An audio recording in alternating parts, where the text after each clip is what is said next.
مردی وحشت زده به سمت حضرت سلیمان رفت. حضرت سلیمان گفت: چرا وحشت زده شده ای؟ سبب ترس تو چیست؟ مرد گفت: در کوچه‌ای بودم که دیدم عزراییل با کینه و عصبانیت مرا نگاه می‌کند و او باعث ترس من شده. حضرت سلیمان گفت: اکنون بگو خواسته ات چیست؟ مرد گفت: ای پیامبر خدا، باد در فرمان شماست. به باد امر کن مرا به هندوستان ببرد. شاید آنجا از چنگ عزراییل رها یابم. حضرت سلیمان به باد امر کرد که مرد را سریع به هندوستان ببرد. روز بعد حضرت سلیمان در کاخ خود بود که عزراییل به دیدار حضرت سلیمان آمد. حضرت سلیمان گفت: ای عزراییل، برای چه به آن بنده مومن با عصبانیت نگاه کردی که این نگاه تو باعث ترس وحشت او شده بود؟ عزراییل گفت: من با عصبانیت به او نگاه نکردم، بلکه از سر تعجب بود که متعجبانه به او نگاه می‌کردم. خداوند به من امر کرد جان اون مرد را در فلان وقت، اون هم در هندوستان، او را قبض روح کنم، ولی او را اونجا نیافتم و دیدم او در اینجا هست، در حالی که او قدرت پرواز ندارد که سریع به هندوستان برود. و این مرا متعجب کرده بود که بعد از دقایقی به امر شما به هندوستان فرستاده شد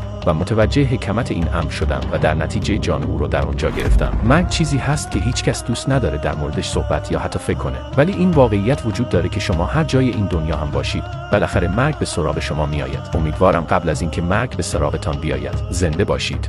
هر کسی مرگ را میکشد و شما پاداش خود را به طور کامل در روز قیامت خواهید گرفت.